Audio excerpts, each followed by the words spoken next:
What's up, everybody? It's Justin. Clovis is not keto because it's not. I'm so excited about this episode. I'm so excited because I've been dealing with this with Clovis since day one. Pet peeve number one, calling Clovis keto.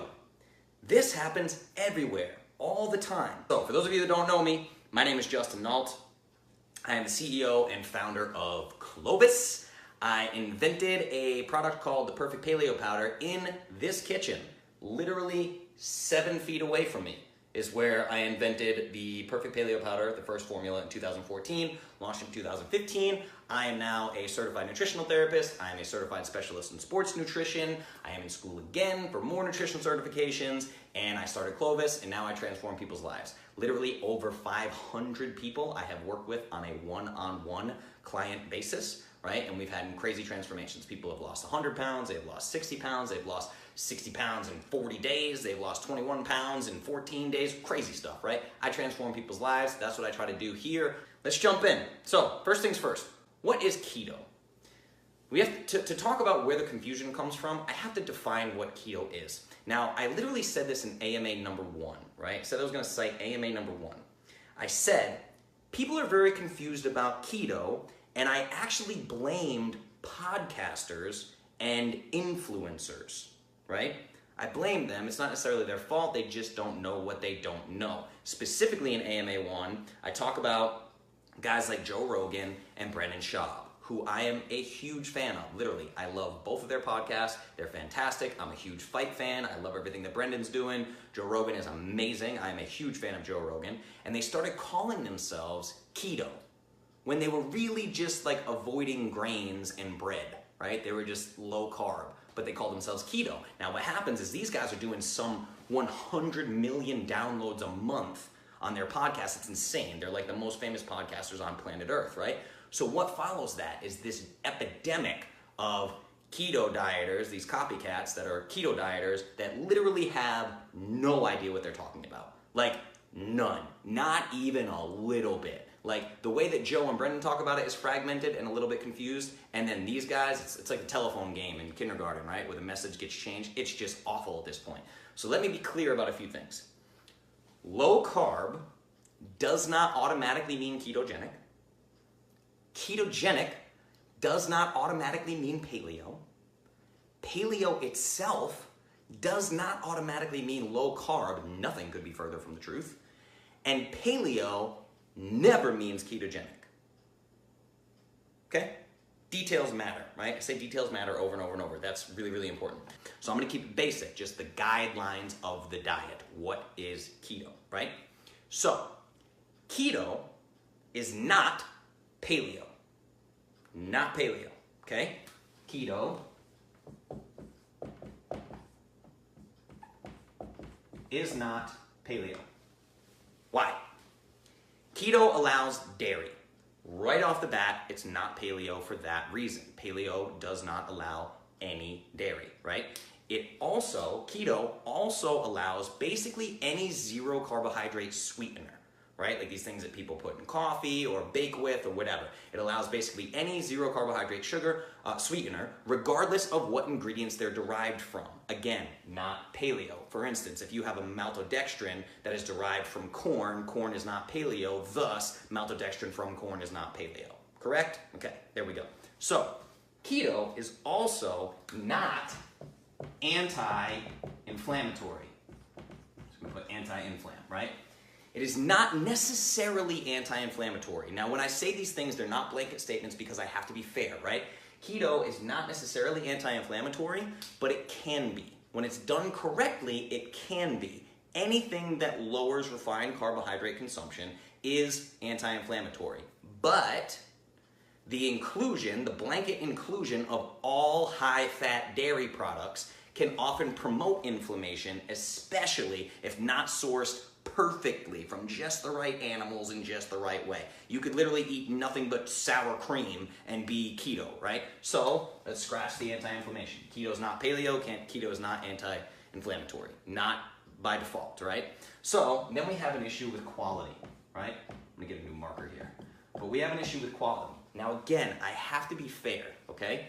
Because Some people do keto right. Some people do focus on food quality. But generally speaking, people come in and they muddy the waters. That's what's happening, right? So many people on keto, we're dealing with an if it fits your macros type situation. If it fits your macros, if it's keto macros, doesn't matter where you get it from, you can eat nothing but feedlot kielbasa all day long, right? That's ridiculous. This is also how you end up with social media posts that get shared by millions of people telling their friends that they're keto, and they're giving them tips like, these are the foods to order at Wendy's to make your Wendy's order keto. These are the foods to order at Burger King to make your Burger King meal keto. These people are so dumb, I can't even wrap my brain around it, okay? I mean, I understand, I'm being mean, but I understand the concept of like, hey, if you have to get fast food, just make it less damaging, mitigate the damage, or whatever. I don't buy that shit, man, because why? I would just fast. Right? Fasting, intermittent fasting is something that I've been preaching for quite a while now. From the beginning of Clovis, we've talked about intermittent fasting way back when and time-restricted eating, right? So don't try to make terrible, crappy, low-quality food is not keto. Don't try to make it keto, right? So that's the thing, is if you're not monitoring food quality, keto is not necessarily high quality all the time. Again, this is misinformed people muddying the waters. That's a problem, right? So what is keto really, okay? So let's start with macros. So if we're talking about macros, this is what's really important. This is how you reach a state of deep nutritional ketosis, right? So if we talk about fat, we're looking at daily calories from fat at anywhere to 70 to 90% of daily calories. That's a lot of fat. It is a lot of fat. You're basically treating fat like a supplement, okay?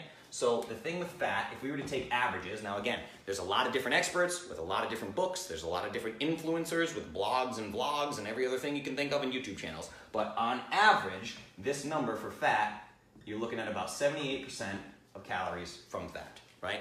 A lot of fat. That's a lot of fat, okay? So you're looking at about 78%. Now, daily net carbs, so if you look at carbs, you're looking at around 3 on the low end to 5, maybe 7% of carbohydrates, but really you're looking at that 3 to 5% of daily calories from net carbohydrates, okay? Now, it's literally almost zero. I have a problem with this. I don't like the implications of this for the gut microbiome, which thrives on dietary fiber and micronutrients found in leafy green vegetables. I am a huge fan of telling people to eat leafy green vegetables, right? The other issue, the third one, is we're gonna get into protein. Now again, comparatively, if you're wondering, this fat, 78%, I recommend around 60. Net carbs are always net carbs, right? 3 to 5%, I recommend around 10. Now we're talking protein, right? So protein is anywhere from like 17 to 20% on a ketogenic diet. Now again, just so nobody's confused, we're talking about keto here. This is keto, okay? So we're talking about keto. Protein, 17 to 20%. Why? People worry about something called gluconeogenesis. The body can convert protein into glucose in the system, but it only does it under specific circumstances. It's really not a concern. It's not the concern that people think that it is, okay? And believe it or not, of all of this, this right here, this is the number that really bothers me. This is where I really struggle with keto. And we're going to talk about that a little down the line. We're going to get there. But first things first, let's talk about all this fat, right? Let's talk about all this fat. So, to do this right, you literally need to drink fat, right? As you guys know, you guys have all been shocked by the caloric need that I give you, right? When I tell you you need to eat this many calories or this is your macros, a lot of women are like, I don't know how you expect me to hit those numbers. That's so much food, right? It's more food than you expect. Now picture if you had way more fat added to that. You literally need to drink fat to make this work. So things like bulletproof coffee make up the majority of your diet. You're drinking constant MCT oil, you're supplementing butter, you're cooking things in bacon all day long, etc., etc. Does fat make you fat? No, of course not. That's technically impossible from a biochemistry standpoint unless under certain circumstances mixed with carbohydrates, blah, blah, blah, blah, blah. If you're eating low carb, fat is not going to make you fat, right? I'm a huge fan of fat. It's a superfood. Most of your daily calories on the CLOVIS protocol come from fat, just not this high. So my question is, I'm a fan of fat, Do I think you should be slurping up as much fat as humanly possible when your goal is to burn stored body fat? Probably not, especially if you're overweight, right? The fat you're adding to the bloodstream very well can and probably will be burned for energy before your triglycerides, your stored fat, depending on the type of fat you're ingesting. It's like the gas tank with glucose all over again.